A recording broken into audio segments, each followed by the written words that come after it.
श्रीगुरुभ्यो नमः। हरिः ओम्।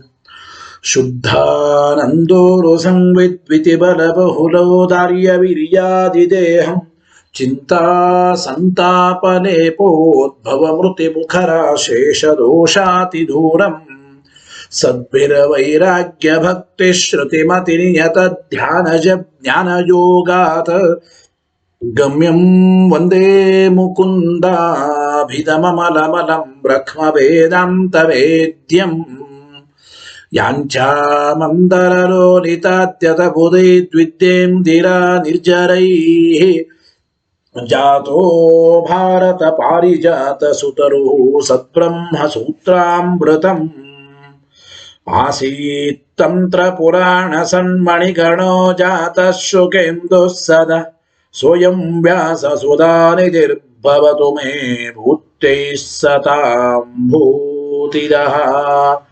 स्वान्तध्वान्तनिकृन्तनेजितमहावैकर्तरांशोरजं निर्दोषं जितचन्द्रचन्द्रिकमलं तापत्रयोन्मूलने गाम्भीर्येदितसिन्धुराजममितं भाष्यं यदास्याम्बुजात् आविर्भूतममं दभोद भगवत्पादान् प्रपद्ये तथान् श्रीमद्वसंसेवनलब्धशुद्धविद्यासुधाम्बोनिधजोबलाये कृपालवः पङ्कजनाभतीर्थाः कृपालवस्यां मयि नित्यमेषाम् श्रीमद्रमारमण सद्गिरिपादसङ्गिव्याख्यानिनाददलिता खिलदुष्टदर्पम् दुर्वादिवारणविदारणदक्षदीक्षम्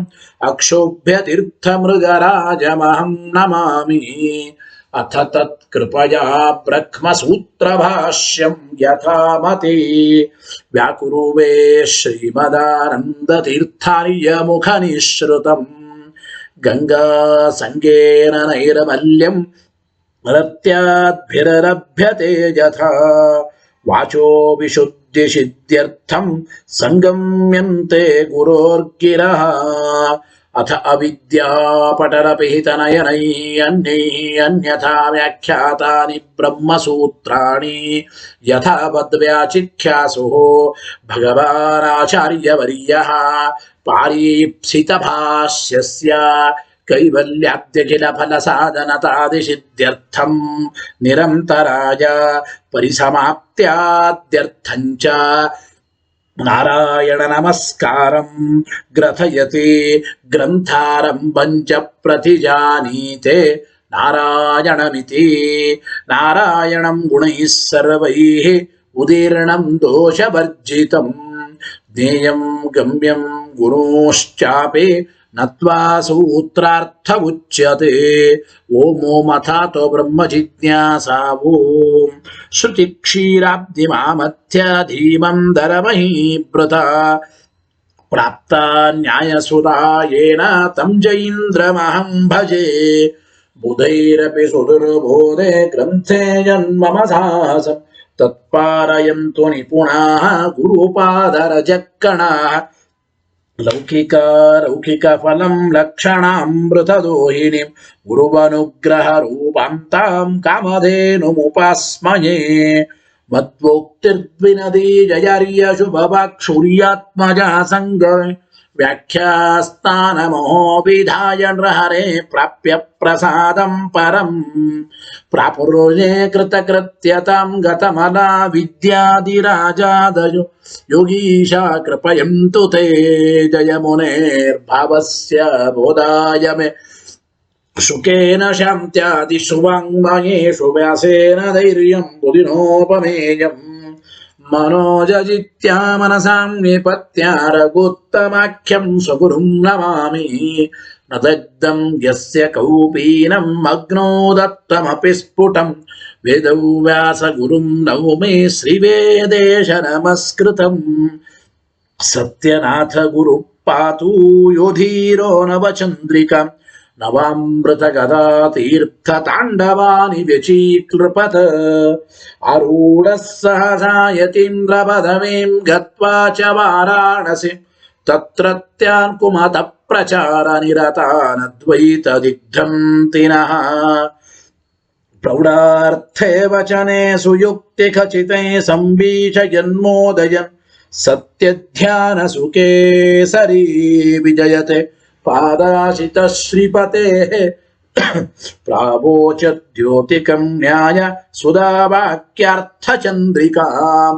ಸತ್ಯ ಪ್ರಜ್ಞ ಗುರುರ್ದದ್ಯಾತ್ ಪ್ರಜ್ಞಾಂ ವೈದಾಂತಿಕೀಂ ಸದಾ ಬಂಧುಸ್ತ್ವಂ ಗುರುರಿಷ್ಟದೈವತಮಿತಿ ತ್ವತ್ಪಾದ ಪಂಕೇರುಹಂ ಪ್ರಾಪ್ತಂ ಮಾಂ ಪರಿಪಾಲಯೇತಿ ಸತತಂ ವ್ಯಾಚೇ ನಿಬದ್ಧಾಂಜಲಿಃ ಚಿತ್ತಂ ಮದ್ಗುಣದೋಷ ಚಿಂತನ ವಿದೋ ನೂನಂ ಮನಃ ಸತ್ಯಾಭಿಜ್ಞ ಗುರೋಸ್ತ್ವದಂಗ್ರಿಯುಗಲ ಭಿಕ್ತ್ವಾ ನಮೇ ಸದ್ಗತಿಃ ಸತ್ಯಾಭಿಜ್ಞ ಕರಾಬ್ಜೋತ್ಥಾನ್ ಪಂಚಾಶತ್ ವರ್ಷ ಪೂಜಕಾನ್ ಸತ್ಯ ಪ್ರಮೋದ ತೀರ್ಥಾರ್ಯಾನ್ ನೌಮಿನ್ಯಾಯ ಸುಧಾ ವೇದೇಶ ಮುನಿ ಸತ್ಪಾದ ಸೇವಾ ಸಂಪ್ರಾಪ್ತ ವೈಭವಾನ್ ಯಾದವಾರ್ಯಾನ್ ವರಸುಧಾ ಟೀಕಾಕಾರಾನ್ ವಯಂ ನುಮಃ ಪೃಥ್ವೀ ಮಂಡಲ ಮಧ್ಯಸ್ಥಾಃ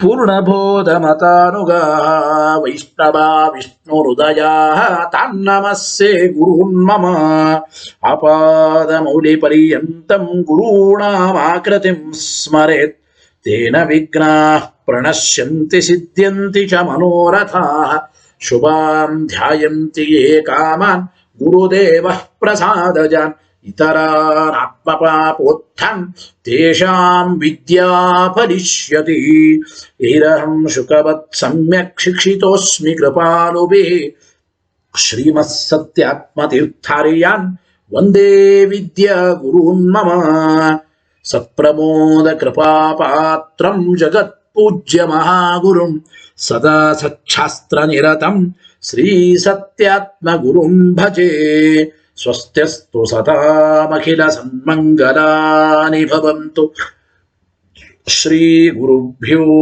ನಮಃ ಹರಿ ಓಂ.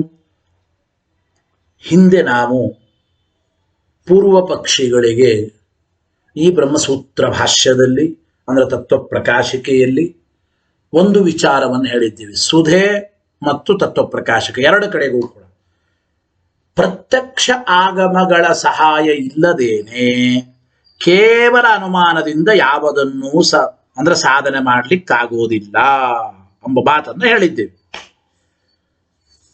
ಕೇವಲ ಅನುಮಾನದಿಂದ ಯಾವ ವಿಷಯವನ್ನು ಸಾಧನೆ ಮಾಡ್ಲಿಕ್ಕಾಗೋದಿಲ್ಲ. ಕೇವಲ ಅನುಮಾನದಿಂದ ನೀವು ಈಶ್ವರನನ್ನಾಗಲಿ ಈಶ್ವರನಿಗೆ ಸಾರ್ವಜ್ಞಾದಿ ಧರ್ಮಗಳನ್ನಾಗಲಿ ಸಾಧನೆ ಮಾಡ್ಲಿಕ್ಕಾಗೋದಿಲ್ಲ. ಹಿಂದಿನ ಪ್ಯಾರಾದಲ್ಲಿ ಒಂದು ಮಾತು ಹೇಳಿದ್ದೇವೆ.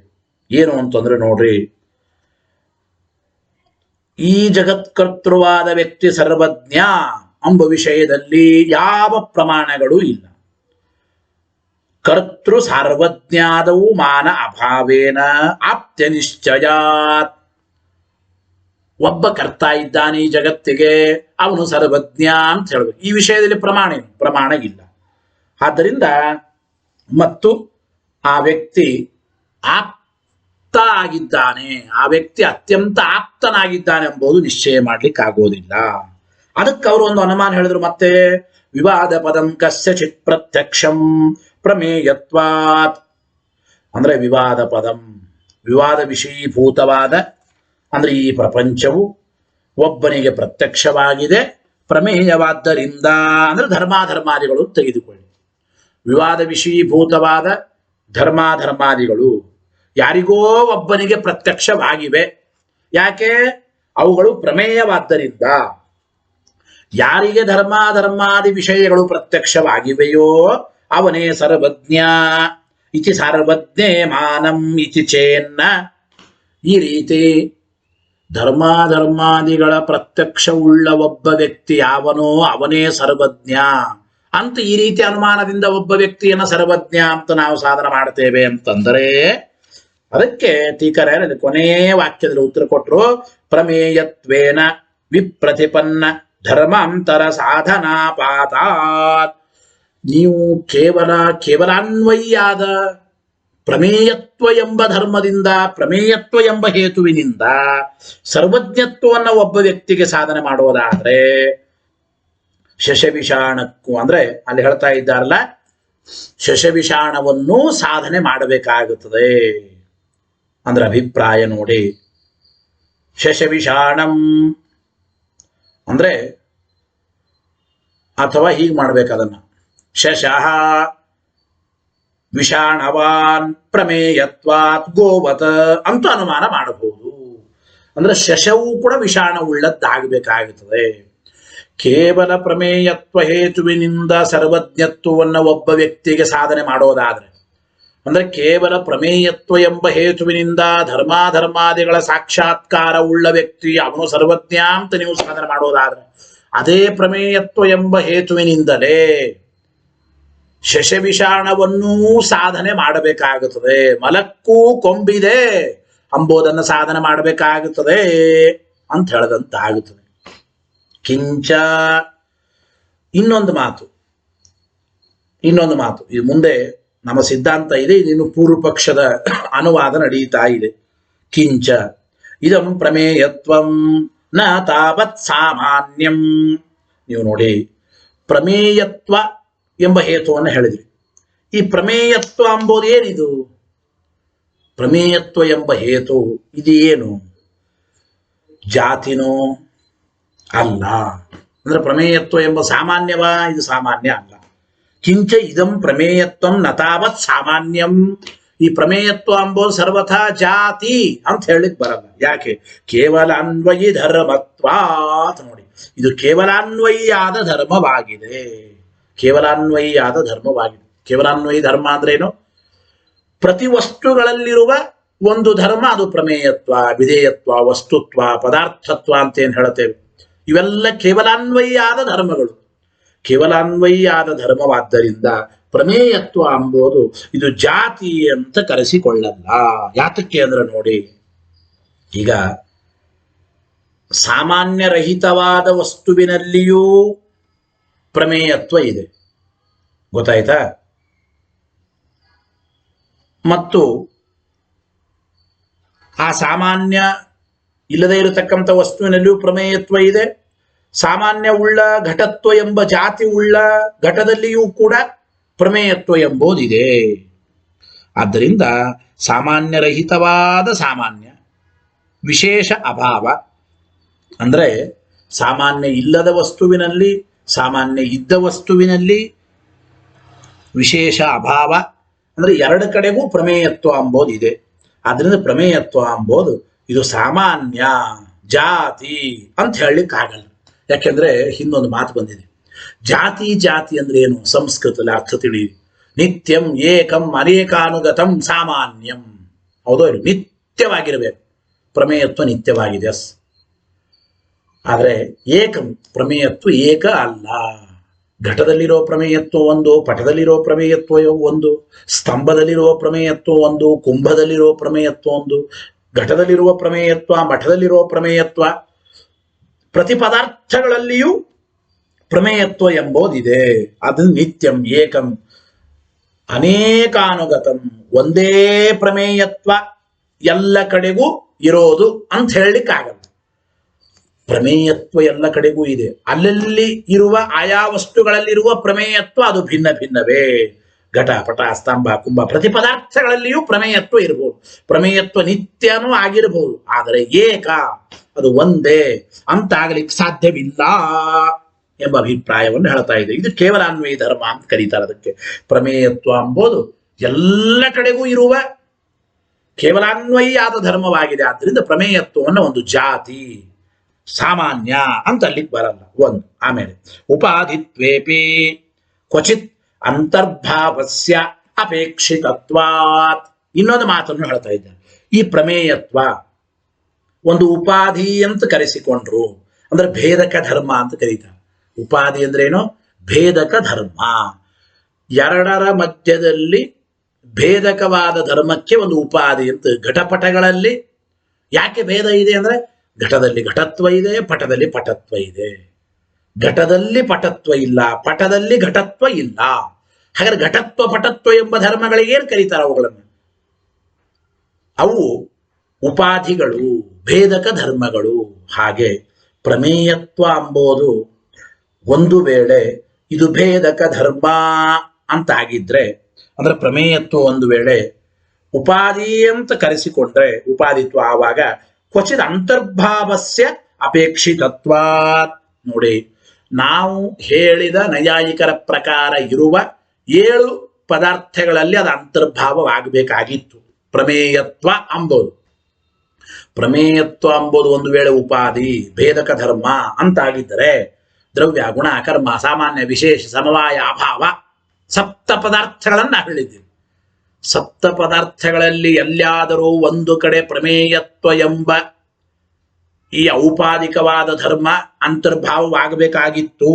ಉಪಾಧಿತ್ವೇಪಿ ಕ್ವಚಿತ್ ಅಂತರ್ಭಾವಸ್ಯ ಅಪೇಕ್ಷಿತತ್ವಾತ್ ದ್ರವ್ಯ ಗುಣ ಕರ್ಮ ಸಾಮಾನ್ಯ ವಿಶೇಷ ಸಮವಾಯ ಅಭಾವ 7 ಪದಾರ್ಥಗಳಲ್ಲಿ ಎಲ್ಲಾದರೂ ಒಂದು ಕಡೆಯಾದರೂ ಪ್ರಮೇಯತ್ವ ಎಂಬುದು ಅಂತರ್ಭಾವ ಆಗತದ? ಆಗಬೇಕು, ಆದ್ರೆ ಆಗೋದಿಲ್ಲ. ಅಂತರ್ಭಾವ ಆಗಲೇಬೇಕು, ಆದ್ರೆ ಆಗೋದಿಲ್ಲ. ಯಾಕೆ ನೋಡಿ, 7 ಪದಾರ್ಥಗಳಲ್ಲಿಯೂ ಪ್ರಮೇಯತ್ವ ಅಂತರ್ಭಾವ ಆಗೋದಿಲ್ಲ ಅಂಬೋದನ್ನು ಹೇಳ್ತಾ ಇದ್ದಾರೆ. ಯಾತಕ್ಕೆ ಅಂದ್ರೆ ನತಾವತ್ ದ್ರವ್ಯಂ, ಪ್ರಮೇಯತ್ವ ಅಂಬೋದು ಇದು ಒಂದು ದ್ರವ್ಯ ಅಲ್ಲ. ಪ್ರಮೇಯತ್ವ ಅಂಬೋದು ದ್ರವ್ಯ ಅಲ್ಲ. ಯಾಕೆ? ನಿರ್ಗುಣತ್ವಾತ್. ದ್ರವ್ಯ ಆಗಬೇಕಾದ್ರೆ ಒಂದು ನಿಯಮ ಇದೆ, ಹೌದೋ ಇಲ್ಲ? ದ್ರವ್ಯ ಆಗಬೇಕಾದ್ರೆ ಸಗುಣವಾಗಿರ್ಬೇಕು, ಗುಣಾಶ್ರಯವಾಗಿರ್ಬೇಕು. ಅಂದ್ರೆ ಗುಣ ಉಳ್ಳದ್ದಾಗಿರ್ಬೇಕು. ಎಲ್ಲಾ ದ್ರವ್ಯಗಳು ಕೂಡ ಗುಣವುಳ್ಳದ್ದೇ ಆಗಿವೆ, ಗುಣಕ್ಕೆ ಆಶ್ರಯವಾಗಿವೆ, ಸಗುಣವಾಗಿವೆ. ಆದ್ದರಿಂದ ಪ್ರಮೇಯತ್ವ ಎಂಬುದು ನಿರ್ಗುಣವಾದ ಧರ್ಮ. ಪ್ರಮೇಯತ್ವಕ್ಕೆ ಒಂದು ಗುಣ, ಪ್ರಮೇಯತ್ವ ಎಂಬುದು ದ್ರವ್ಯ ಅಂತ ಅನ್ನಬೇಕಾದ್ರೆ ಈ ಪ್ರಮೇಯತ್ವ ಎಂಬ ದ್ರವ್ಯ ಬೇರೆ ಗುಣಗಳಿಗೆ ಆಶ್ರಯವಾಗಬೇಕು. ಪ್ರಮೇಯತ್ವ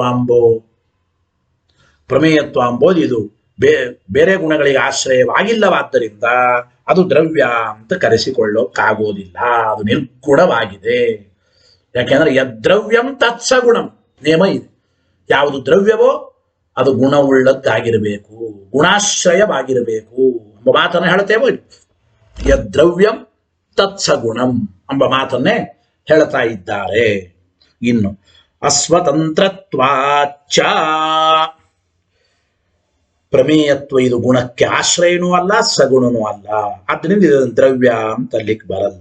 ಮತ್ತು ಪ್ರಮೇಯತ್ವ ಇದು ದ್ರವ್ಯ ಅಂತ ಅನ್ಬೇಕಾದ್ರೆ ನೋಡಿ, ನಾವು ದ್ರವ್ಯಗಳನ್ನ ಅಯಂ ಘಟಃ ಅಯಂ ಪಟಃ ಸ್ವತಂತ್ರವಾಗಿ ಪ್ರತ್ಯೇಕವಾಗಿ ಅನೇಕ ದ್ರವ್ಯಗಳನ್ನು ವ್ಯವಹಾರ ಮಾಡ್ತೀವೋ ಇಲ್ಲೋ?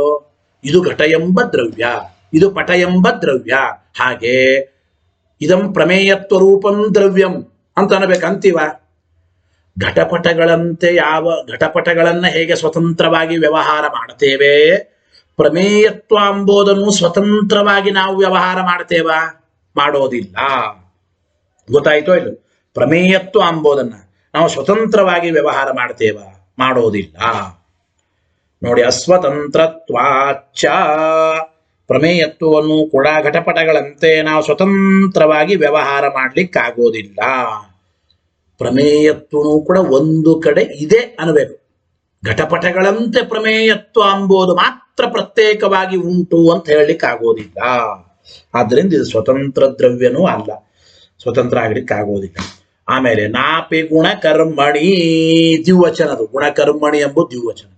ಪ್ರಮೇಯತ್ವ ಎಂಬ ಈ ಧರ್ಮ ಇದು ಗುಣನೂ ಅಲ್ಲ, ಕರ್ಮನೂ ಅಲ್ಲ. ಪ್ರಮೇಯತ್ವ ಎಂಬ ಧರ್ಮ ಇದು ಗುಣ ಮತ್ತು ಕರ್ಮ ಎರಡು ಆಗಲಿಕ್ಕೆ ಸಾಧ್ಯವಿಲ್ಲ. ಯಾಕೆ? ಗುಣಾದಾವಪಿ ವೃತ್ತೇಹೇ. ನೋಡಿ, ಪ್ರಮೇಯತ್ವ ಇದು ಗುಣ ಅಂತ ಆಗಬೇಕಾದ್ರೆ ಇದು ಮತ್ತೆ ಗುಣದಲ್ಲಿ ಇರಬಾರದಾಗಿತ್ತು. ಆದರೆ ಪ್ರಮೇಯತ್ವ ಇದು ಗುಣ ಕರ್ಮಗಳಲ್ಲೂ ಇರುತ್ತದೆ. ನೈಯಾಯಿಕರ ಪ್ರಕಾರ ಒಂದು ಲಕ್ಷಣ ಇದೆ, ಗುಣೇ ಗುಣಾನ್ ಅನಂಗೀಕಾರ. ಗುಣದಲ್ಲಿ ಗುಣ ಇರಲಿಕ್ಕೆ ಸಾಧ್ಯ ಇಲ್ಲ. ಗೊತ್ತಾಯ್ತೋ ಇಲ್ಲ? ರೂಪ ಎಂಬ ಗುಣ ಇನ್ನೊಂದು ಗುಣದಲ್ಲಿ ಇರುತ್ತದೆ, ಅಥವಾ ರೂಪ ಎಂಬ ಗುಣದಲ್ಲಿ ಬೇರೆ ಗುಣಗಳಿದೆ ಇಲ್ಲ. ರೂಪರಸಗಂಧ ಸ್ಪರ್ಶ ಸಂಖ್ಯಾ ಪರಮಾಣು ಪೃಥಕ್ತ್ವ ವಿಭಾಗ ಸಂಯೋಗ ಪರತ್ವ ಅಪರತ್ವ ಗುರುತ್ವ ದ್ರವತ್ವ ಸ್ನೇಹ ಶಬ್ದ ಬುದ್ಧಿ ಸುಖ ದುಃಖ ಧರ್ಮ ಏನೇನೋ 24 ಗುಣಗಳಿವೆ. ಗುಣಗಳು ಇನ್ನೊಂದು ದ್ರವ್ಯವನ್ನು ಆಶ್ರಯಣ ಮಾಡಿರ್ತವೆ ಹೊರತು ಗುಣದಲ್ಲಿ ಗುಣ ಅಂಬೋದು ಇರೋದಿಲ್ಲ. ಗುಣೇ ಗುಣಾನ ಅನಂಗೀಕಾರ. ಆದ್ದರಿಂದ ಈ ಪ್ರಮೇಯತ್ವ ಅಂಬೋದು ಗುಣದಲ್ಲಿಯೂ ಇದೆ, ಕರ್ಮದಲ್ಲಿಯೂ ಇದೆ. ಆದ್ದರಿಂದ ಈ ಪ್ರಮೇಯತ್ವ ಅಂಬೋದು ಗುಣ ಆಗಲಿಕ್ಕೆ ಸಾಧ್ಯವಿಲ್ಲ. ಗುಣಕರ್ಮಗಳಲ್ಲಿ ಗುಣ ಇಲ್ಲ. ಗೊತ್ತಾಯಿತು? ಇಲ್ಲಿ ಗುಣಕರ್ಮಗಳಲ್ಲಿ ಗುಣವಿಲ್ಲ ಅಂದ್ರೆ ಗುಣದಲ್ಲಿಯೂ ಗುಣ ಒಪ್ಪಲಿಕ್ಕೆ ಸಾಧ್ಯ ಇಲ್ಲ, ಕರ್ಮದಲ್ಲಿಯೂ ಕರ್ಮ ಒಪ್ಪಲಿಕ್ಕೆ ಸಾಧ್ಯ ಇಲ್ಲ. ಪ್ರಮೇಯತ್ವವಾದರೂ ಗುಣದಲ್ಲಿಯೂ ಇದೆ, ಕರ್ಮದಲ್ಲಿಯೂ ಇದೆ. ಅದು ಗುಣಾದಾವಪಿ ವೃತ್ತೇ. ಆದ್ದರಿಂದ ಪ್ರಮೇಯತ್ವ ಎಂಬುದು ಗುಣನೂ ಅಲ್ಲ. ನಚ ಸಮವಾಯ. ನೋಡಿ, ಪ್ರಮೇಯತ್ವ ಎಂಬುದನ್ನು ಸಮವಾಯ ಎಂಬ ಪದಾರ್ಥ ಅಂತ ಹೇಳ್ತೇವೆ. ಪ್ರಮೇಯತ್ವ ಎಂಬುದು ಸಮವಾಯದಲ್ಲಿ ಅಂತರ್ಭ ದ್ರವ್ಯ, ಗುಣ, ಕರ್ಮ ಯಾವುದು ಬೇಡ, ಸಮವಾಯ ಎಂಬ ಪದಾರ್ಥವಾಗುತ್ತದೆ. ಅಂದರೆ ಪ್ರಮೇಯತ್ವ ಎಂಬುದು ಸಮವಾಯ ಎಂಬ ಪದಾರ್ಥ ಅಂತ ಹೇಳಿಕ್ ಬರಲ್ಲ. ಯಾಕೆ? ಸಮವಾಯ ಎಂಬುದೇನು? ಅದು ಒಂದು ಸಂಬಂಧ, ಹೌದೋ ಇಲ್ಲ? ಸಮವಾಯ ಎಂಬುದು ಒಂದು ಸಂಬಂಧ. ಆದರೆ ಪ್ರಮೇಯತ್ವ ಎಂಬುದು ಇದು ಸರ್ವಥಾ ಪ್ರಮೇಯತ್ವ ಎಂಬುದು ಇದು ಒಂದು ಸಂಬಂಧ ಅಲ್ಲ. ಗೊತ್ತಾಯಿತೋ ಇಲ್ಲ? ಪ್ರಮೇಯತ್ವನು ಒಂದು ಸಂಬಂಧ ಅಂತಾಗಿದ್ರೆ ಇದನ್ನು ಸಮವಾಯ ಅನ್ಬೋದಾಗಿತ್ತು. ಅಸಂಬಂಧತ್ವಾತ್ ಪ್ರಮೇಯತ್ವ ಎಂಬುದು ಸರ್ವಥಾ ಇದು ಸಂಬಂಧ ಅಲ್ಲ. ಆದ್ದರಿಂದ ಸಂಬಂಧ ರೂಪವಾದ ಸಮವಾಯದಲ್ಲಿ ಅಂತರ್ಭಾವ ಆಗೋದಿಲ್ಲ. ನಚ ವಿಶೇಷ. ಇಲ್ಲ, ವಿಶೇಷ ಎಂಬುದರಲ್ಲಿ ಅಂತರ್ಭಾವ ಮಾಡ್ತೇವೆ. ಗೊತ್ತಾಯ್ತಿಲ್ಲ? ವಿಶೇಷ ಎಂಬುದರಲ್ಲಿ ಅಂತರ್ಭಾವ ಮಾಡ್ತೇವೆ ಅಂತಂದ್ರೆ ಪ್ರಮೇಯತ್ವ ಎಂಬುದು ವಿಶೇಷವೂ ಅಲ್ಲ. ಯಾಕೆ? ವಿಶೇಷ ಎಂಬುದು ನಿತ್ಯ ದ್ರವ್ಯಗಳಲ್ಲಿ ಮಾತ್ರ ಇರುವ ಪದಾರ್ಥ. ನಿತ್ಯ ದ್ರವ್ಯಗಳಲ್ಲಿ ಮಾತ್ರ ಇರುವ ಪದಾರ್ಥ. ಗೊತ್ತಾಯಿತು? ಮತ್ತು ಅದು ಅನಂತವಾಗಿದೆ. ಆದರೆ ಪ್ರಮೇಯತ್ವನು ವಿಶೇಷ ಎಂಬ ಪದಾರ್ಥ ಅಂತಾಗಬೇಕಾದ್ರೆ ನಿತ್ಯ ದ್ರವ್ಯದಲ್ಲಿ ಮಾತ್ರ ಇರಬೇಕು. ಆದರೆ ಪ್ರಮೇಯತ್ವ ಎಂಬುದು ಅನಿತ್ಯ ದ್ರವ್ಯಗಳಲ್ಲಿಯೂ ಇರುತ್ತದೆ. ನಚ ವಿಶೇಷ ಅನಿತ್ಯೇಪಿ ವೃತ್ತೇ. ಪ್ರಮೇಯತ್ವ ಎಂಬುದು ಅನಿತ್ಯವಾದ ದ್ರವ್ಯಗಳಲ್ಲಿ ಘಟಪಟಾದಿಗಳಲ್ಲಿಯೂ ಇರುತ್ತದೆ. ಆದ್ದರಿಂದ ಮತ್ತು ಅದು ಒಂದೇ ಧರ್ಮ. ವಿಶೇಷ ಎಂಬುದು ಅನಂತ ಧರ್ಮ, ಪ್ರಮೇಯತ್ವ ಎಂಬುದು ಅದು ಒಂದೇ ಧರ್ಮ. ಗೊತ್ತಾಯಿತು ಅಲ್ಲ? ಆದ್ದರಿಂದ ಪ್ರಮೇಯತ್ವ ಎಂಬ ಧರ್ಮ ಇದು ವಿಶೇಷವೂ ಅಲ್ಲ, ಅನಿತ್ಯ ಪದಾರ್ಥಗಳಲ್ಲಿಯೂ ಇರೋದರಿಂದ. ಇನ್ನು ಪ್ರಮೇಯತ್ವ ಎಂಬ ಧರ್ಮವನ್ನು ಅಭಾವ ರೂಪ ಪದಾರ್ಥದಲ್ಲಿ ಅಂತರ್ಭಾವ ಮಾಡುತ್ತೆ. ನಚ ಅಭಾವ. ಪ್ರಮೇಯತ್ವ ಎಂಬುದು ಅಭಾವ ರೂಪ ಪದಾರ್ಥ ಅಂಬೋಣ ಅಂತಂದ್ರೆ ಸರಿ. ನೋಡಿ, ಪ್ರಮೇಯತ್ವವನ್ನ ಅಭಾವ ರೂಪ ಪದಾರ್ಥ ಅಂತೂ ಹೇಳಲಿಕ್ಕೆ ಬರಲ್ಲ. ಯಾತಕ್ಕೆ ಅಂದ್ರೆ ಅಭಾವ ರೂಪ ಪದಾರ್ಥಕ್ಕೆ ಪ್ರತಿಯೋಗಿಯ ಅಪೇಕ್ಷೆ ಉಂಟು. ಘಟಾಭಾವ, ಪಟಾಭಾವ, ಯಾವುದೇ ಒಂದರ ಅಭಾವ. ಕಸ್ಯ ಅಭಾವ, ಯಾವುದರ ಅಭಾವ ಅಂತ ಪ್ರಶ್ನೆ ಬರ್ತದೆ. ಇಲ್ಲಿ ಯಾವುದರ ಅಭಾವ ಇದೆ? ಇಲ್ಲಿ ಘಟಾಭಾವ ಇದೆ, ಇಲ್ಲಿ ಪುಸ್ತಕದ ಅಭಾವ ಇದೆ, ಇಲ್ಲಿ ಪಟಾಭಾವ ಇದೆ ಅನುಭವ. ಆದರೆ ಪ್ರಮೇಯತ್ವ ಎಂಬುದು ಅಭಾವ ರೂಪ ಅಂತಂದ್ರೆ ಪ್ರಮೇಯತ್ವ ಎಂಬುದು ಕೂಡ ಪ್ರತಿಯೋಗಿ ಸಾಪೇಕ್ಷವಾಗಿದೆ ಅನ್ಬೇಕು. ಪ್ರಮೇಯತ್ವ ಅದು ಪ್ರತಿಯೋಗಿ ಸಾಪೇಕ್ಷವಾದ ಧರ್ಮ ಅಲ್ಲ. ಅಪ್ರತಿಯೋಗಿ ಸಾಪೇಕ್ಷತ್ವ. ಗೊತ್ತಾಯ್ತು ಇಲ್ಲ? ಪ್ರತಿಯೋಗಿ ಇಲ್ಲದೇನೇ ಇರತಕ್ಕಂಥದ್ದು ಅಂತ ನಾವು ಹೇಳ್ತೇವೆ. ಗೊತ್ತಾಯ್ತು? ನೀರಿನ ಅಭಾವ, ಜ್ಞಾನದ ಅಭಾವ, ಹಿಂಗೆಲ್ಲ ಹೇಳ್ಬೋದು. ಕೇವಲ ಅಭಾವ ಅಂಬೋದು ಇಲ್ಲವೇ ಇಲ್ರಿ. ಅಭಾವದ ಅಸ್ತಿತ್ವ ಇದು ಯಾವಾಗಲೂ ಪ್ರತಿಯೋಗಿಯ ಸಾಪೇಕ್ಷಣೆ, ಕೇವಲ ಅಭಾವ. ಹಾಗೆ ಪ್ರಮೇಯತ್ವ ಎಂಬುದು ಇದು ಪ್ರತಿಯೋಗಿಯ ಸಾಪೇಕ್ಷ ಅಂತ ಹೇಳಿಕ್ ಬರಲ್ಲ. ಪ್ರಮೇಯತ್ವನು ಅಭಾವ ರೂಪ ಧರ್ಮ ಅಂತ ಅನ್ಬೇಕಾದ್ರೆ, ಅಭಾವ ರೂಪವಾದ ಪದಾರ್ಥ ಅನ್ಬೇಕಾದ್ರೆ ಆ ಪ್ರಮೇಯತ್ವ ಎಂಬುದು ಪ್ರತಿಯೋಗಿ ಸಾಪೇಕ್ಷ ಅಂತ ಆಗಬೇಕಾಗಿತ್ತು. ಆದರೆ ಈ ಪ್ರಮೇಯತ್ವ ಎಂಬುದು ಪ್ರತಿಯೋಗಿ ಸಾಪೇಕ್ಷ ಏನಾಗಿಲ್ಲ. ಆದ್ದರಿಂದ ಇದು ಅಭಾವನೂ ಅಲ್ಲ. ಹಾಗಾದ್ರೆ ಏನಾಯ್ತಪ್ಪ? ಈ ರೀತಿ ಪ್ರಮೇಯತ್ವ ಎಂಬುದು 7 ಪದಾರ್ಥಗಳಲ್ಲಿಯೂ ಕೂಡ ಅಂತರ್ಭಾವ ಹೊಂದೋದಿಲ್ಲ, 8ನೇ ಪದಾರ್ಥ ಅಲ್ಲ. ಆದ್ದರಿಂದ ಪ್ರಮೇಯತ್ವ ಎಂಬುದು ಒಂದು ಪದಾರ್ಥವೇ ಅಲ್ಲ. ಈ ರೀತಿ ಪ್ರಮೇಯತ್ವ ಎಂಬುದೊಂದು ಪದಾರ್ಥವೇ ಅಲ್ಲ ಅಂದ ಮೇಲೆ ಅಂತಹ ಪ್ರಮೇಯತ್ವವನ್ನು ಹೇತು ಮಾಡಿ ಒಬ್ಬ ವ್ಯಕ್ತಿ ಸರ್ವಜ್ಞ, ಪ್ರಮೇಯತ್ವ ಎಂಬ ಈ ಒಂದು ಧರ್ಮದಿಂದ ಧರ್ಮಾಧರ್ಮಾದಿಗಳ ಸಾಕ್ಷಾತ್ಕಾರ ಉಳ್ಳ ಒಬ್ಬ ವ್ಯಕ್ತಿ ಸರ್ವಜ್ಞ ಅಂತ ನೀವು ಸಾಧನೆ ಮಾಡ್ಲಿಕ್ಕೆ ಹೊರಟ್ರಿ, ಇದು ಸರ್ವತಾ ಯುಕ್ತವಾದದ್ದಲ್ಲ ಎಂಬ ಮಾತನ್ನು ಹೇಳ್ತಾ ಇದ್ದಾರೆ. ಗೊತ್ತಾಯ್ತಾ? ಇಷ್ಟು ಒಂದು. ಇದಾದ್ಮೇಲೆ ಪ್ರಮೇಯಸ್ಯ, ಅವ್ರ ಪ್ರಮೇಯತ್ವ ಅಂದ್ರೆ ಏನು ಅಂತ ಪ್ರಶ್ನೆ ಬಂದಿತ್ತಾ? ಅವರು ಪ್ರಶ್ನೆ ಮಾಡಬಹುದು, ಅವ್ರು ಅನ್ಬೋದು. ನೋಡ್ರಿ, ಧರ್ಮಾಧರ್ಮಾದಿಗಳು ಒಬ್ಬ ವ್ಯಕ್ತಿಗೆ ಪ್ರತ್ಯಕ್ಷವಾಗಿವೆ. ಯಾಕೆಂದ್ರೆ ಪ್ರಮೇಯವಾದ್ದರಿಂದ. ಈ ಪ್ರಮೇಯತ್ವ ಅಂದ್ರೆ ಏನ್ರಿ ಅಂದ್ರೆ ಪ್ರಮೇಯಸ್ಯ ಭಾವ ಏವ ಪ್ರಮೇಯತ್ವಂ. ಹಿಂಗಂದ್ರೆ ಪ್ರಮೇಯದ ಭಾವ, ಪ್ರಮೇಯದ ಧರ್ಮವೇ ಪ್ರಮೇಯತ್ವ. ಘಟತ್ವಂ ನಾಮ ಕಿಂ? ಘಟಸ್ಯ ಭಾವ ಘಟತ್ವಂ. ಪಟತ್ವಂ ನಾಮ ಕಿಂ? ಪಟಸ್ಯ ಭಾವ ಪಟತ್ವಂ. ಪಟದ ಧರ್ಮ ಪಟತ್ವ, ಘಟದ ಧರ್ಮ ಪಟತ್ವ. ಹಾಗೆ ಪ್ರಮೇಯದ ಧರ್ಮ ಪ್ರಮೇಯತ್ವ ಅಂತ ಹೇಳ್ತೀವಿ.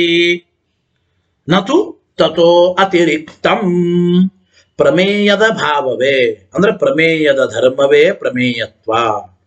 ಆದ್ದರಿಂದ ಇದಕ್ಕಿಂತ ಭಿನ್ನವಾದ ಒಂದು ಪ್ರಮೇಯತ್ವ ಎಂಬುದು ಇಲ್ಲ ಅಂತಂದ್ರೆ ಇತಿ ಚೇತ್, ಹೌದು, ಸತ್ಯಂ, ನಿಜ, ನೀವು ಹೇಳಿದ್ದು ನಿಜ, ಇಲ್ಲ ಅಂತ ಅನ್ನೋದಿಲ್ಲ. ಪ್ರಮೇಯದ ಭಾವವೇ ಪ್ರಮೇಯತ್ವ. ಎಸ್, ಒಪ್ಪೋಣ. ಹಾಗಾದ್ರೆ ಈಗ ನೋಡಿ, ಪ್ರಮೇಯ ಪ್ರಮೇಯತ್ವ. ಪ್ರಮೇಯ ಇದು ಭವಿತೃ ಅಂತ ಕರೀತಾರೆ ಸಂಸ್ಕೃತ. ಪ್ರಮೇಯತ್ವ ಇದು ಭಾವ. ಭವಿತೃವಿನ ಭಾವವೇ ಧರ್ಮ. ಘಟ ಭವಿತೃ, ಘಟದ ಧರ್ಮ ಇದು ಭಾವ. ಅಂದ್ರೆ ಅದನ್ನ ಭಾವ ಅಂತ ಕರಿತೀವಿ. ಘಟಘಟತ್ವಗಳು. ಹಾಗೆ ಪ್ರಮೇಯ ಪ್ರಮೇಯತ್ವಗಳು ಅಂತ ನೀವಂದ್ರಿ. ಹಾಗಾದ್ರೆ ಪ್ರಮೇಯತ್ವದ ಭಾವ ಇದು ಪ್ರಮೇಯದ ಭಾವ, ಪ್ರಮೇಯದ ಧರ್ಮವೇ ಪ್ರಮೇಯತ್ವ ಅಂತ ನೀವಂದ್ರಿ. ಅಂದ್ರಿ ಸಂತೋಷ. ಇತಿ ಚೇತ ಸತ್ಯಂ. ಆದರೆ ಭಾವ ಭವಿತ್ರೋ ಭೇದೇ ಪುನರುಕ್ತ ಅನತಿರುತ್ತೇ. ಈಗ ಒಂದು ಪ್ರಶ್ನೆ. ಹಾಗಾದ್ರೆ ಪ್ರಮೇಯದ ಭಾವವೇ ಪ್ರಮೇಯತ್ವ ಅಂತ ನೀವೇನಂತೀರಲ್ಲ, ಈ ಪ್ರಮೇಯ ಅಂದ್ರೆ ಭವಿತೃವಾದದ್ದು ಮತ್ತು ಪ್ರಮೇಯತ್ವ ಇವುಗಳಿಗೆ ಗೊತ್ತಾಯ್ತಿರೋ ಭಾವ ಭವಿತೃಗಳಿಗೆ ಅಂದ್ರೆ ಪ್ರಮೇಯ ಮತ್ತು ಪ್ರಮೇಯತ್ವ ಇವುಗಳಿಗೆ ಭೇದ ಇದೆನಾ ಅಂತ ಪ್ರಶ್ನೆ. ಭೇದ ಇದೆ ಅಂತ ಅಂಬೋದಾದ್ರೆ ಹಿಂದೆ ಹೇಳಿದ ಯಾವ ದೋಷನೂ ಕೂಡ ಅನುವೃತ್ತವಾಗೋದಿಲ್ಲ. ಭಾವ ಭವಿತ್ರೋಹೋ ಭೇದೇ ಪುನಃ ಉಕ್ತ ಅನತಿರುತ್ತೇ ಪುನರುಕ್ತ ಅನತಿರುಕ್ತೇ. ಪ್ರಮೇಯವೇ ಬೇರೆ, ಪ್ರಮೇಯದ ಭಾವವಾದ ಪ್ರಮೇಯತ್ವವೇ ಬೇರೆ. ಭವಿತೃವಾದ ಪ್ರಮೇಯ, ಭಾವವಾದ ಪ್ರಮೇಯತ್ವ ಇವುಗಳು ಭಿನ್ನ ಭಿನ್ನ ಅಂತ ನೀವು ಅಂದುಬಿಟ್ರೆ, ಅಂದ್ರೆ ಭಾವ ಭವಿತೃಗಳಲ್ಲಿ ಪ್ರಮೇಯ ಮತ್ತು ಪ್ರಮೇಯತ್ವಗಳಲ್ಲಿ ಭೇದ ಇದೆ ಅಂತ ಅಂದುಬಿಟ್ರೆ ಹಿಂದಿನ ಯಾವ ದೋಷವೂ ಕೂಡ ನಿವೃತ್ತಿ ಆಗೋದಿಲ್ಲ. ಹಿಂದಿನ ಯಾವ ದೋಷವೂ ಕೂಡ ದೋಷಗಳ ನಿವೃತ್ತಿ ಆಗೋದಿಲ್ಲ ಅಂತ ಹೇಳ್ತಾ ಇದ್ದ. ಪುನಃ ಉಕ್ತ ಅನತಿರುಕ್ತೇ. ಹಿಂದೆ ಹೇಳಿದ ದೋಷಗಳು ಹಾಗೆಯೇ ಬರುತ್ತವೆ. ಹಿಂದೆ ಹೇಳಿದ ಯಾವ ದೋಷಗಳು ನಿವೃತ್ತವಾಗೋದಿಲ್ಲ. ಹಾಗಾದ್ರೆ ಏನ್ ಮಾಡ್ಬೇಕು? ಹಿಂದೆ ಹೇಳಿದ ಯಾವ ದೋಷಗಳು ನಿವೃತ್ತವಾಗೋದಿಲ್ಲ ಅಂತಂದ್ರೆ ಸರಿ. ಹಾಗಾದ್ರೆ ಭಾವ ಭವಿತೃಗಳಿಗೆ ಅಭೇದವನ್ನು ಹೇಳಿಬಿಡೋಣ ಅಂತಂದರೆ ಭಾವಸ್ಯ ಭವಿತು ಪೃಥಗ ಭಾವೇ ಅಂದ್ರೆ ಭಾವವಾದ ಪ್ರಮೇಯತ್ವ, ಭವಿತೃವಾದ ಪ್ರಮೇಯ ಇವುಗಳ ಎರಡೂ ಕೂಡ ಅಭಿನ್ನ. ಪೃಥಕ್ ಅಭಾವೇ ಅಂದ್ರೆ ಏನು? ಪ್ರತ್ಯೇಕವಲ್ಲ. ಭಾವಕ್ಕೆ ಭವಿತೃವಿನಿಂದ ಪ್ರತ್ಯೇಕತೆ ಇಲ್ಲ. ಭಾವಸ್ಯ ಭವಿತು ಪೃಥಕ್ ಅಭಾವೇ. ಭಾವವಾದ ಪ್ರಮೇಯತ್ವಕ್ಕೆ ಭವಿತೃವಾದ ಪ್ರಮೇಯದಿಂದ ಪ್ರತ್ಯೇಕತೆ ಇಲ್ಲ. ಅಂದ್ರೆ ಪ್ರಮೇಯ ಪ್ರಮೇಯತ್ವ ಇವೆರಡು ಒಂದೇ ಅಂಬೋದಾದ್ರೆ ತಚ್ಛಬ್ದಯೋ ಪರ್ಯಾಯತಾ ಪಾತಾತ್. ಹಿಂದೆ ಹೇಳಿದಂತೆ ಪ್ರಮೇಯ ಪ್ರಮೇಯತ್ವ ಈ ಎರಡು ಶಬ್ದಗಳು ಕೂಡ ಪರ್ಯಾಯ ಶಬ್ದಗಳು ಅಂತ ಆಗಬೇಕಾಗುತ್ತದೆ. ಈ ಘಟ ಕಲಶ, ಘಟ ಕಲಶ ಎರಡು ಒಂದೇನೆ. ಘಟ ಕಲಶಗಳಲ್ಲಿ ಯಾವ ಭೇದ ಇಲ್ಲ. ಘಟ ಕಲಶಗಳಲ್ಲಿ ಅಭೇದ ಇರೋದ್ರಿಂದ ಹಾಗಾದ್ರೆ ಘಟ ಅಂದ್ರೂ ಒಂದೇ, ಕಲಶ ಅಂದ್ರೂ ಒಂದೇ. ಹಾಗಾದ್ರೆ ಘಟ ಕಲಶ ಎಂಬ ಶಬ್ದಗಳು ಪರ್ಯಾಯ ಶಬ್ದಗಳು ಅಂತ ಅಂತೀವೋ ಇಲ್ಲೋ. ಹಾಗೆ ಪ್ರಮೇಯ ಪ್ರಮೇಯತ್ವ ಭಾವ ಭವಿತೃಗಳು ಇವೆರಡು ಒಂದೇ ಅಭಿನ್ನ ಅಂಬೋದಾದ್ರೆ ಪ್ರಮೇಯ ಪ್ರಮೇಯತ್ವ ಇವೆರಡು ಪ್ರತ್ಯೇಕ ಶಬ್ದಗಳನ್ನು ಬೇಡವಿ, ಪರ್ಯಾಯ ಶಬ್ದಗಳು ಅಂತ ಆಗಬೇಕಾಗುತ್ತದೆ ಅಂತಂದ್ರು. ಪರ್ಯಾಯತಾ ಪಾದ ಇದೇ ರೀತಿ ಏವಂ ಆಗ್ಲಿ ಏನಾಯಿತು ಅಂತಂದ್ರೆ ಪ್ರಮೇಯ ಪ್ರಮೇಯತ್ವ ಎರಡು ಪರ್ಯಾಯ ಶಬ್ದಗಳು ಅಂಬೋಣ ಅಂತಂದ್ಬಿಟ್ರೆ ಪರತ್ವ ಅಪರತ್ವಾದಿ ಗುಣಾನಾಂಚ ದತ್ತ ಜಲಾಂಜಲಿತಾ ಸ್ಯಾತ್ ಹೀಗೆ ಹೇಳಿಬಿಟ್ರೆ ಪರತ್ವ ಮತ್ತು ಅಪರತ್ವ ಎಂಬ ಆ ಗುಣಗಳು ಏನುಂಟು ಅವುಗಳ ಲಕ್ಷಣವನ್ನು ಹೇಳಿ ಅವು ಎರಡಕ್ಕೂ ಅಭೇದವನ್ನು ಅಂಗೀಕಾರ ಮಾಡಿಬಿಟ್ರೆ ಹಾಗಾದ್ರೆ ಪರತ್ವ ಅಪರತ್ವ ಗುರುತ್ವ ದ್ರವತ್ವ ಮುಂತಾದ ಗುಣಗಳನ್ನು ಕೂಡ ಪರಿತ್ಯಾಗ ಮಾಡಬೇಕಾಗುತ್ತದೆ. ಅಂದ್ರೆ ಆ ಗುಣಗಳಿಗೆ ಜಲತರ್ಪಣವನ್ನ ಕೊಟ್ಟಂತಾಯಿತು ಅಂತ ಅಭಿಪ್ರಾಯ. ಈಗ ನೋಡಿ, ಪರತ್ವ ಅಂದ್ರೆ ಏನು? ಪರಸ್ಯ ಭಾವ ಪರತ್ವ, ಅಪರಸ್ಯ ಭಾವ ಅಪರತ್ವ, ದ್ರವಸ್ಯ ಭಾವ ದ್ರವತ್ವಂ, ಪರತ್ವ ಅಪರತ್ವ ಗುರುತ್ವ ದ್ರವತ್ವ ಸ್ನೇಹ ಶಬ್ದ ಬುದ್ಧಿ ಹಿಂಗೆಲ್ಲ ಗುಣಗಳನ್ನು ಹೇಳ್ತಾ ಹೋಗಿದ್ದಾರೆ ನೈಯಾಯಿಕರು. 24 ಗುಣಗಳನ್ನು ಪರತ್ವ ಅಪರತ್ವ ದ್ರವತ್ವ ಮುಂತಾದ ಗುಣಗಳನ್ನು ಕೂಡ ಕೈ ಬಿಡಬೇಕಾಗುತ್ತದೆ. ಅಂದ್ರೆ ಅಭಿಪ್ರಾಯ ಅವುಗಳು ಪರ್ಯಾಯವಾಗಬೇಕು. ಪರ ಪರತ್ವ, ಅಪರ ಅಪರತ್ವ, ದ್ರವ ದ್ರವತ್ವ ಇವೆರಡು ಒಂದೇ ಅನ್ನಂಗಾಯ್ತು. ಹಾಗಾದ್ರೆ ದ್ರವದಿಂದ ಭಿನ್ನವಾಗಿ ಪ್ರತ್ಯೇಕ ದ್ರವತ್ವ ಎಂಬ ಗುಣ ಇಲ್ಲ, ಪರದಿಂದ ಭಿನ್ನವಾಗಿ ಪ್ರತ್ಯೇಕ ಪರತ್ವ ಎಂಬ ಗುಣ ಇಲ್ಲ, ಅಪರದಿಂದ ಭಿನ್ನವಾಗಿ ಅಪರತ್ವ ಎಂಬ ಪ್ರತ್ಯೇಕ ಗುಣ ಇಲ್ಲ ಅಂತ ಅನ್ಬೇಕು. ಈಗೇನಂದ್ರೆ ನೀವು ಪ್ರಮೇಯದಿಂದ ಭಿನ್ನವಾದ ಪ್ರಮೇಯತ್ವ ಅಂಬೋದೇನಿಲ್ಲ. ಪ್ರಮೇಯ ಪ್ರಮೇಯತ್ವ ಎರಡು ಒಂದೇ, ಅವು ಪರ್ಯಾಯ ಶಬ್ದಗಳೇ. ಪ್ರಮೇಯದಿಂದ ಭಿನ್ನವಾಗಿ ಪ್ರಮೇಯತ್ವ ಅಂಬೋದು ಪ್ರತ್ಯೇಕವಾಗಿ ಇಲ್ಲ ಅಂದ್ರೆ ಹಾಗೆ ಪರದಿಂದ ಭಿನ್ನವಾಗಿ ಪರತ್ವ, ಅಪರದಿಂದ ಭಿನ್ನವಾಗಿ ಅಪರತ್ವ, ದ್ರವದಿಂದ ಭಿನ್ನವಾಗಿ ದ್ರವತ್ವ ಎಂಬ ಗುಣಗಳೂ ಇಲ್ಲ. ಆದ್ದರಿಂದ ಪರತ್ವ ಅಪರತ್ವ ದ್ರವತ್ವ ಮುಂತಾದ ಗುಣಗಳನ್ನು ಕೂಡ ಕೈ ಬಿಡಬೇಕಾದೀತು. ಆ ಗುಣಗಳಿಗೆ ಜಲತರ್ಪಣವನ್ನ ಕೊಟ್ಟಂತಾಯಿತು, ಆ ಗುಣಗಳಿಗೆ ತಿಲಾಂಜಲಿಯನ್ನ ಬಿಟ್ಟಂತಾಯಿತು ಅಂತ ಅಭಿಪ್ರಾಯ. ದತ್ತ ಜಲಾಂಜಲಿತಾಸ್ಯ. ಆಮೇಲೆ ಅಂದ್ರು ನೋಡ್ರಿ, ಪ್ರಮಾ ತದ್ವಿಷಯ ತತ್ ಸಂಬಂಧೇಶು ಅಂತರ್ಭಾವೋ ಅಸ್ತಿ ಇತಿ ಚೇನ್ನ. ಇಲ್ಲಿ ಮೇಲೆ ಪ್ರಶ್ನೆ ಮತ್ತೆ. ಹಾಗಲ್ರಿ, ಯಥಾರ್ಥ ಜ್ಞಾನ, ಪ್ರಮಾ ಅಂದ್ರೆ ಯಥಾರ್ಥ ಜ್ಞಾನ, ಪ್ರಮಾ ವಿಷಯ ಅಂದ್ರೆ ಯಥಾರ್ಥ ಜ್ಞಾನದಲ್ಲಿ ವಿಷಯವಾದದ್ದು ಮತ್ತು ಅವುಗಳಿಗೆ ಸಂಬಂಧ, ಇವುಗಳಲ್ಲಿ ಪ್ರಮೇಯತ್ವ ಎಂಬುದು ಅಂತರ್ಭಾವ ಆಗುತ್ತದೆ. ಅಂದ್ರೆ ಪ್ರಮೇಯತ್ವ ಎಂಬುದು ಯಥಾರ್ಥ ಜ್ಞಾನದಲ್ಲಿ, ಯಥಾರ್ಥ ಜ್ಞಾನಕ್ಕೆ ವಿಷಯವಾದದ್ದರಲ್ಲಿ ಮತ್ತು ಅವುಗಳ ಸಂಬಂಧದಲ್ಲಿ ಪ್ರಮೇಯತ್ವ ಎಂಬುದು ಅಂತರ್ಭಾವ ಆಗುತ್ತದೆ.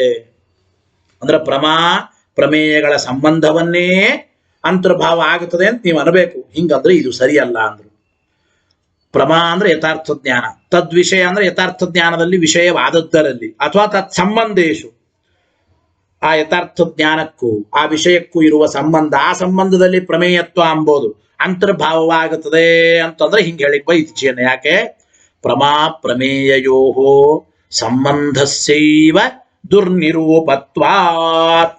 ನೋಡ್ರಿ, ಪ್ರಮಾ ಯಥಾರ್ಥ ಜ್ಞಾನ ಮತ್ತು ಪ್ರಮೇಯಗಳು ಇವುಗಳ ಮಧ್ಯದಲ್ಲಿ ನೀವು ಸಂಬಂಧವನ್ನೇ ನಿರೂಪಣೆ ಮಾಡಲಿಕ್ಕೆ ಸಾಧ್ಯವಿಲ್ಲ ಎಂಬುದನ್ನು ಹೇಳ್ತಾ ಇದ್ದ.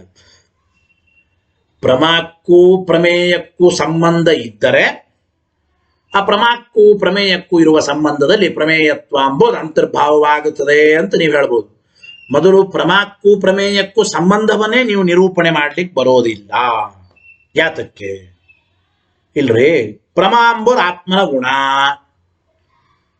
ಆತ್ಮನ ಗುಣವಾದ ಪ್ರಮಾ ಯಥಾರ್ಥ ಜ್ಞಾನದ ಜೊತೆಗೆ ಅದಕ್ಕೆ ವಿಷಯದೊಂದಿಗೆ ಸಮವಾಯ ಸಂಬಂಧವಾಗಲಿ ಸಂಯೋಗ ಸಂಬಂಧವಾಗಲಿ ಹೇಳುತ್ತೇವೆ ಅಂದ್ರೆ ಅದು ಯುಕ್ತವಲ್ಲ. ಅಂದ್ರೆ ಪ್ರಮಾಕ್ಕೂ ಪ್ರಮೇಯಕ್ಕೂ ನಾವು ಸಂಯೋಗ ಸಮವಾಯ, ಹಿಂದೊಂದು ಮಾತು ಬಂತು, ಪ್ರಮಾಕ್ಕೂ ಪ್ರಮೇಯಕ್ಕೂ ಯಾವ ಸಂಬಂಧವನ್ನು ಹೇಳಿಕ್ ಬರಲ್ಲ. ಯಾಕೆ ಹೇಳಿಕ್ ಬರಲ್ಲ ನೋಡಿ, ಆತ್ಮಗುಣವಾದ ಪ್ರಮಾ ಅಂದ್ರೆ ಯಥಾರ್ಥ ಜ್ಞಾನ, ಜ್ಞಾನ ಯಾರ ಗುಣ? ಆತ್ಮನ ಗುಣ.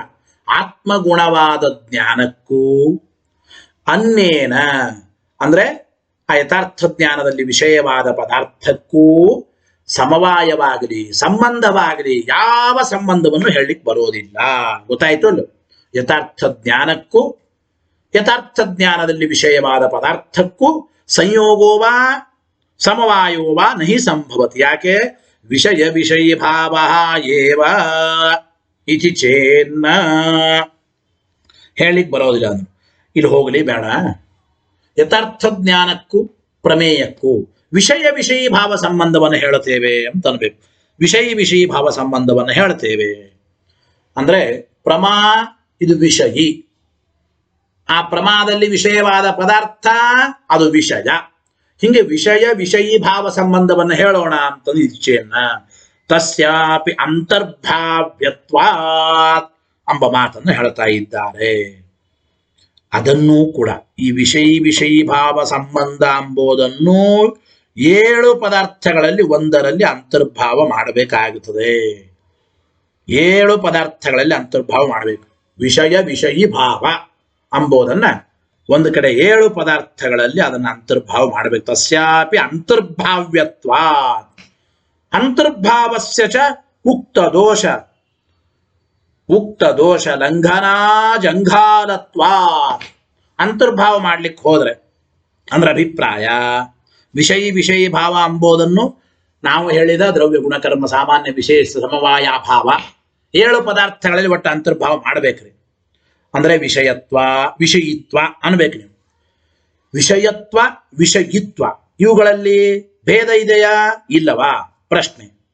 ಭೇದವೇ ಇಲ್ಲ ಅಂತಂದ್ರೆ ವಿಷಯತ್ವ ವಿಷಯಿತ್ವ ಅಂತ ಪ್ರತ್ಯೇಕ ಅನ್ಲೇಬೇಡ್ರೆ ಅವು ಪರ್ಯಾಯ ಶಬ್ದಗಳಾಗುತ್ತದೆ ಎಂಬ ದೋಷ ಇದ್ದೇ ಇದೆ. ಹಾಗಾದ್ರೆ ಇವೆರಡಕ್ಕೂ ಭೇದ ಇದೆ ಅಂತ ಅನ್ಬೇಕು. ಭೇದ ಇರೋದಾದ್ರೆ 7 ಪದಾರ್ಥಗಳಲ್ಲಿ ಅಂತರ್ಭಾವ ಮಾಡಬೇಕು. ಆದ್ರೆ 7 ಪದಾರ್ಥಗಳಲ್ಲಿ ಅಂತರ್ಭಾವ ಹೇಳಲಿಕ್ಕೆ ಆಗೋದಿಲ್ಲ. ಗೊತ್ತಾಯ್ತೋ ಇದು? ಅಂತರ್ಭಾವ ಮಾಡ್ಲಿಕ್ಕೆ ಆಗೋದಿಲ್ಲ. 7 ಪದಾರ್ಥಗಳಲ್ಲಿ ಅಂತರ್ಭಾವ ಮಾಡಲಿಕ್ಕೆ ಬರೋದಿಲ್ಲ. 7 ಪದಾರ್ಥಗಳಲ್ಲಿ ಅಂತರ್ಭಾವ ಮಾಡ್ತಾ ಹೋದ್ರೆ ಅಂದ್ರೆ ವಿಷಯತ್ವ ವಿಷಯಿತ್ವ ಇವುಗಳ ಹಿಂದೆ ಹೇಳಿದಂತೆ 7 ಪದಾರ್ಥಗಳಲ್ಲಿ ಅಂತರ್ಭಾವ ಮಾಡೋದಾದ್ರೆ ಯಾವುದು ಅಂತ ಹೇಳ್ತೀರಿ? ವಿಷಯತ್ವ ವಿಷಯಿತ್ವ ಇವುಗಳು ಅಂದ್ರೆ ಅಭಿಪ್ರಾಯ, ಇವು ದ್ರವ್ಯ ಅಲ್ಲ, ನಿರ್ಗುಣವಾದ್ದರಿಂದ ಮತ್ತು ಸ್ವತಂತ್ರವಾಗಿವೆ. ಯಾವುದೇ ಧರ್ಮಗಳಾಗಲಿ ಗುಣಕರ್ಮಗಳಲ್ಲ, ಗುಣಕರ್ಮಗಳಲ್ಲಿಯೂ ಉಂಟು ವಿಷಯತ್ವ ವಿಷಯಿತ್ವಗಳು. ಗೊತ್ತಾಯ್ತಲ್ಲ? ಸಮವಾಯನೂ ಅಲ್ಲ, ಯಾಕೆಂದ್ರೆ ಇವುಗಳು ಸಂಬಂಧ ಅಲ್ಲ. ಸಮವಾಯ ಎಂಬುದು ಒಂದು ಸಂಬಂಧ. ವಿಷಯತ್ವ ವಿಷಯಿತ್ವಗಳು ವಿಶೇಷ ಅಲ್ಲ, ಯಾಕೆ ಇವು ಅನಿತ್ಯ ಪದಾರ್ಥದಲ್ಲಿ ಇರುತ್ತವೆ, ವಿಶೇಷ ನಿತ್ಯ ಪದಾರ್ಥದಲ್ಲಿ ಇರುತ್ತದೆ. ವಿಷಯತ್ವ ವಿಷಯಿತ್ವಗಳು ಅಭಾವ ರೂಪ ಧರ್ಮನೂ ಅಲ್ಲ, ಯಾಕೆ ವಿಷಯತ್ವ ವಿಷಯಿತ್ವಗಳಿಗೆ ಪ್ರತಿಯೋಗಿ ಸಾಪೇಕ್ಷ ಇಲ್ಲ. ಅಭಾವ ರೂಪ ಪದಾರ್ಥ ಇದು ಪ್ರತಿಯೋಗಿ ಸಾಪೇಕ್ಷವಾಗಿದೆ. ಈ ರೀತಿ ವಿಷಯತ್ವ ವಿಷಯಿತ್ವ ಇವುಗಳು ಪ್ರತ್ಯೇಕ ಅಂದು 7 ಪದಾರ್ಥಗಳಲ್ಲಿ ಅಂತರ್ಭಾವ ಮಾಡ್ತಾ ಹೊರಟ್ರೆ ಆ ಹಿಂದೆ ಹೇಳಿದ ದೋಷಗಳು ಬರ್ತದೆ. ಹಾಗಾದ್ರೆ ಪ್ರತ್ಯೇಕ ಅಲ್ಲ, ವಿಷಯತ್ವ ವಿಷಯತ್ವ ಎರಡು ಒಂದೇ ಅಂದ್ರೆ ಅಭಿನ್ನ ಅಂದ್ರೆ ಪರ್ಯಾಯ ಶಬ್ದಗಳಾಗುತ್ತದೆ. ಹಿಂಗೆ ಹಿಂದೆ ಹೇಳಿದ ದೋಷ ಬರುತ್ತದೆ. ಆದ್ದರಿಂದ ಸರ್ವಥ ಈ ಪ್ರಮಾ ಮತ್ತು ಪ್ರಮೇಯಗಳ ಮಧ್ಯದಲ್ಲಿ ವಿಷಯ ವಿಷಯ ಭಾವ ಸಂಬಂಧ ಎಂಬುದು ಹೇಳಲಿಕ್ಕೆ ಬರಲ್ಲ. ಯೇ ಶೈವಧಿಕ್ ಅನ್ಯ ಸಮಯೇ ಧರ್ಮಾಂತರೇಪಿ ಎಂಬ ಮಾತನ್ನು ಹೇಳ್ತಾ ಇದ್ದಾರೆ. ಗೊತ್ತಾಯಿತು ಇಲ್ಲ? ಅಭಿಧೇಯತ್ವ ಮೊದಲಾದ ಹೇತುಗಳಿಂದ ಇನ್ನು ಹೇಳಬೇಕು.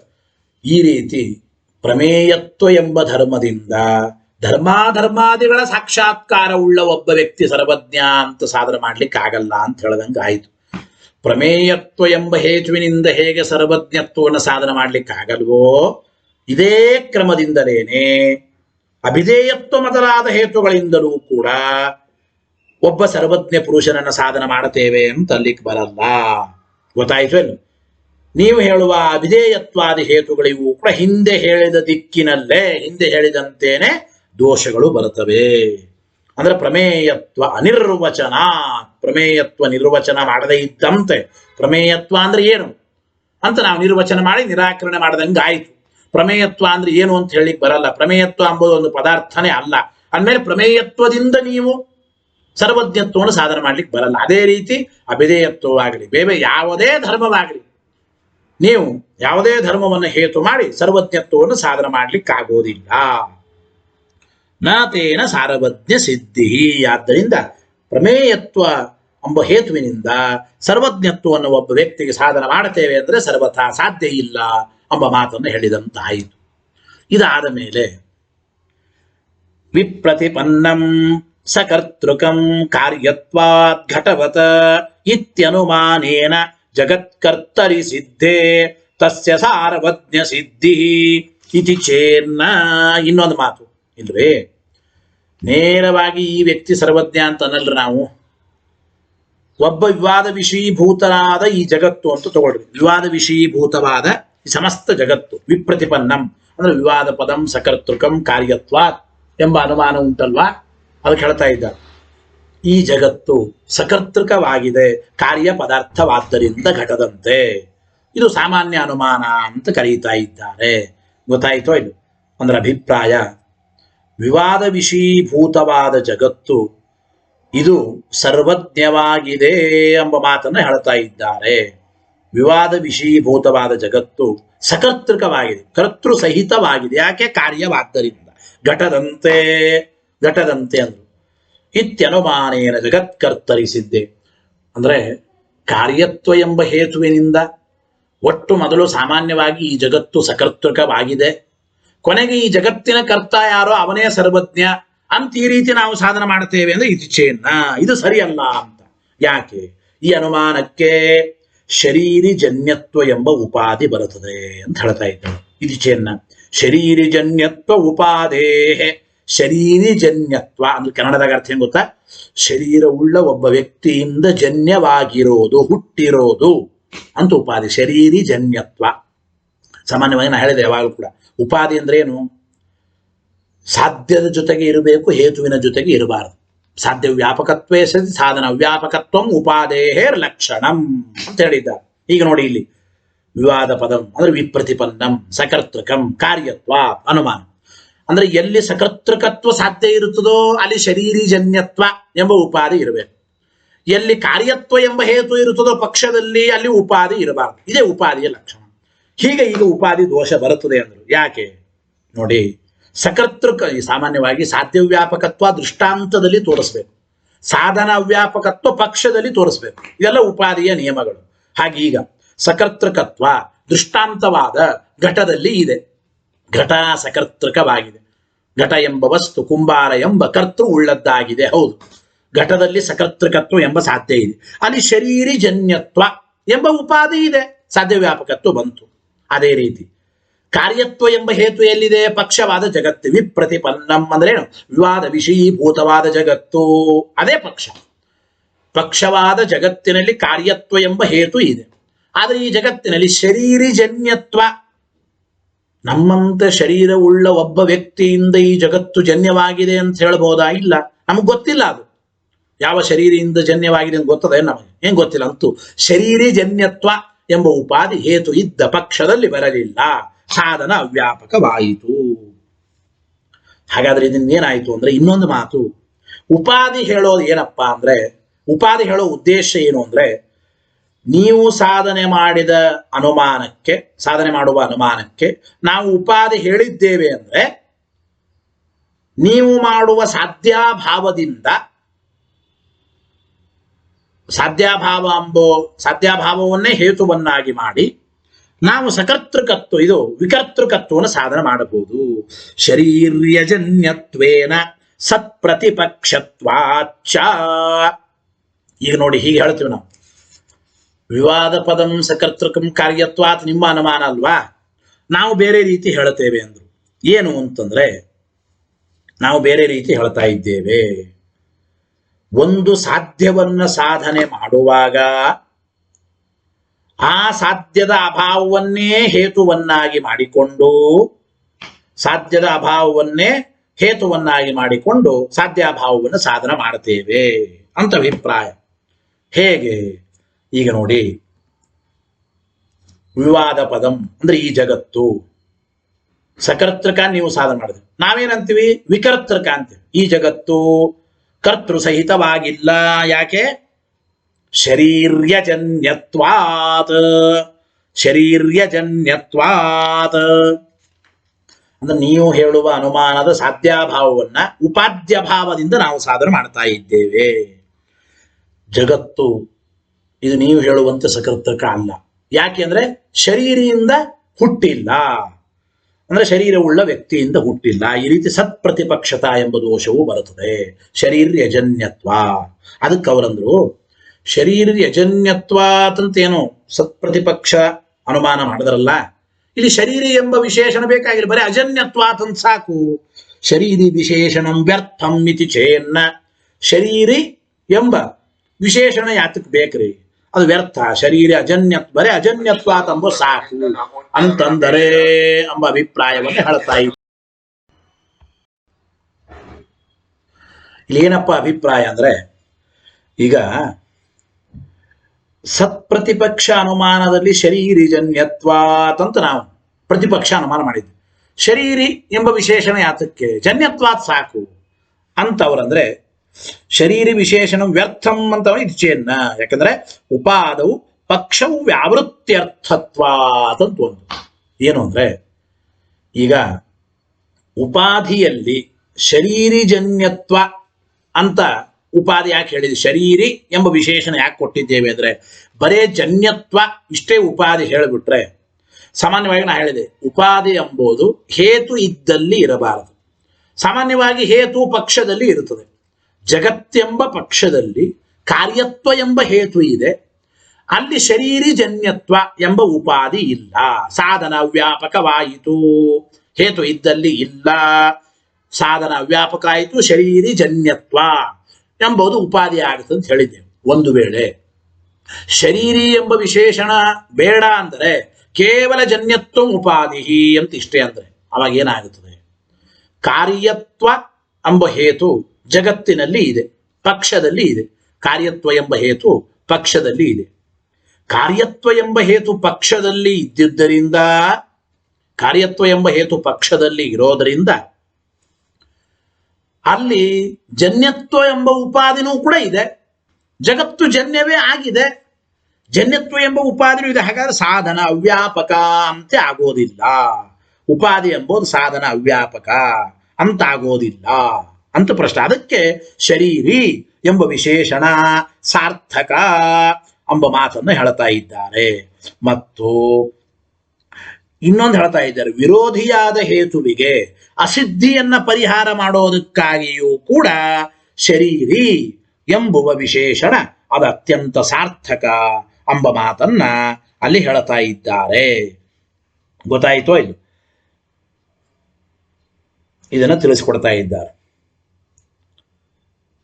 ಒಂದು ಸಾರ್ಥಕ ಏನು, ಬರೇ ಜನ್ಯತ್ವ ಉಪಾಧಿ ಮಾಡಿದ್ರೆ ಹೇತು ಇದ್ದ, ಕಾರ್ಯತ್ವ ಎಂಬ ಹೇತು ಇದ್ದ ಪಕ್ಷವಾದ ಜಗತ್ತಿನಲ್ಲಿಯೂ ಕೂಡ ಜನ್ಯತ್ವ ಎಂಬ ಉಪಾಧಿ ಬರುತ್ತದೆ, ಸಾಧನವು ವ್ಯಾಪಕನೇ ಆಗುತ್ತದೆ. ಉಪಾಧಿ ಎಂಬ ಸಾಧನ ವ್ಯಾಪಕವಾಗುವುದಿಲ್ಲ. ಅದಕ್ಕಾಗಿ ಶರೀರ ಎಂಬ ವಿಶೇಷಣ ಸಾರ್ಥಕ. ಮತ್ತು ಪ್ರತಿಪಕ್ಷ ಅನುಮಾನದಲ್ಲಿ ಅಸಿದ್ಧಿಯನ್ನು ಶಂಕಾ ಮಾಡಿದರೆ, ಪ್ರತಿಪಕ್ಷ ಅನುಮಾನ ಯಾವುದಪ್ಪ, ಶರೀರ್ಯಜನ್ಯತ್ವಾತ್, ಶರೀರ್ಯಜನ್ಯತ್ವಾತ್ ಅಜನ್ಯತ್ವ ಎಂಬ ಹೇತುನೇ ಸಿದ್ಧವಾಗಿಲ್ಲ ಅಂದ್ರೆ ಶರೀರ್ಯಜನ್ಯತ್ವ ಎಂಬುದು ಸಿದ್ಧವಾಗಿದೆ. ಆದ್ದರಿಂದ ಪ್ರತಿಪಕ್ಷ ಅನುಮಾನದಲ್ಲಿ ಬರುವ ಸಿದ್ಧಿ ಪರಿಹಾರಕ್ಕಾಗಿಯೂ ಕೂಡ ಶರೀರಿ ಎಂಬ ವಿಶೇಷಣ ಅದು ಸಾರ್ಥಕ ಎಂಬ ಮಾತನ್ನು ಹೇಳ್ತಾ ಇದ್ದಾರೆ. ಇಷ್ಟು ವಿಚಾರ ಇದೆ. ಮುಂದಿನ ವಿಚಾರ ಇನ್ನೊಂದು ಸ್ವಲ್ಪ ಅನುಮಾನ ಅಂದ್ರೆ ಇದು ಒಟ್ಟು ಇದು ಇನ್ನು ಪೂರ್ವ ಪಕ್ಷ, ಇದು ಗೊತ್ತಾಯ್ತೋ ಇಲ್ಲ, ಇದು ಪೂರ್ವ ಪಕ್ಷ. ಆದ್ರೆ ನಾವು ಮುಂದೆ ಅಂದ್ರೆ ನಿರಾಕರಣೆ ಮಾಡ್ತಾ ಇದ್ದೇವೆ. ಅಂದ್ರೆ ಅಭಿಪ್ರಾಯ ಅವರು ವೇದಗಳಲ್ಲಿ ವೇದಕ್ಕೆ ಅಪ್ರಾಮಾಣ್ಯ ಎಂಬ ವಿರೋಧ ಬರುತ್ತದೆ. ದೇವತೆಗಳಿಗೆ ಆದಿ ಅಂತ್ಯ ಇದೆ ಅಂತಂದ್ರೆ ವೇದವೇ ಅಪ್ರಮಾಣವಾಗುತ್ತದಲ್ಲ, ವೇದಕ್ಕೆ ಅಪ್ರಾಮಾಣ್ಯ ಎಂಬ ವಿರೋಧ ಬರುತ್ತದೆ ಅಂತ ಅವರು ಶಂಕೆ ಮಾಡ್ತಾ ಇದ್ದಾರೆ. ಇದು ಸರಿಯಲ್ಲ ಎಂಬ ಮಾತನ್ನು ಹೇಳ್ತಾರೆ. ಮುಂದಿನ ವಾರದ ಪಾಠದಲ್ಲಿ ಈ ವಿಚಾರವನ್ನು ತಿಳಿಯೋಣ. ಮುಂದಿನ ವಾರದ ಪಾಠ ಏನಪ್ಪ, ಇನ್ನೊಂದು ಹೇಳಿದ್ದಾರೆ, ಪಕ್ಷವು ವ್ಯಾವೃತ್ಯರ್ಥ ವಿಶೇಷಣವತೋಪಿ ಉಪಾಧಿತ್ವೇ ಪಕ್ಷೇತರತ್ವಸ್ಯಾಪಿ ಆಪಾದ್ಯತೆ ತತ. ಈ ರೀತಿಯಾದ ವಿಚಾರ ಇದೆ. ಇದನ್ನು ಮತ್ತೆ ಮುಂದಿನ ವಾರದ ಪಾಠದಲ್ಲಿ ನೋಡೋಣ. ನಾಳೆ ಕಟ್ಯಾಚಾರ್ಯ ಪಾಠ, ನಮ್ಮ ಪಾಠ ಎರಡೂ ಕೂಡ ಬಹುಶಃ ನೇರವಾಗಿ ಮಠದಲ್ಲಿ ಇವೆ. ಆದ್ದರಿಂದ ನೇರವಾಗಿ ಮಠದಲ್ಲಿ ನಾಳೆ ಪಾಠವನ್ನು ನೋಡೋಣ ಅಂತ ಹೇಳ್ತಾ ಹರಯೇ ನಮಃ. ಶ್ರೀಕೃಷ್ಣಾರ್ಪಣಮಸ್ತು.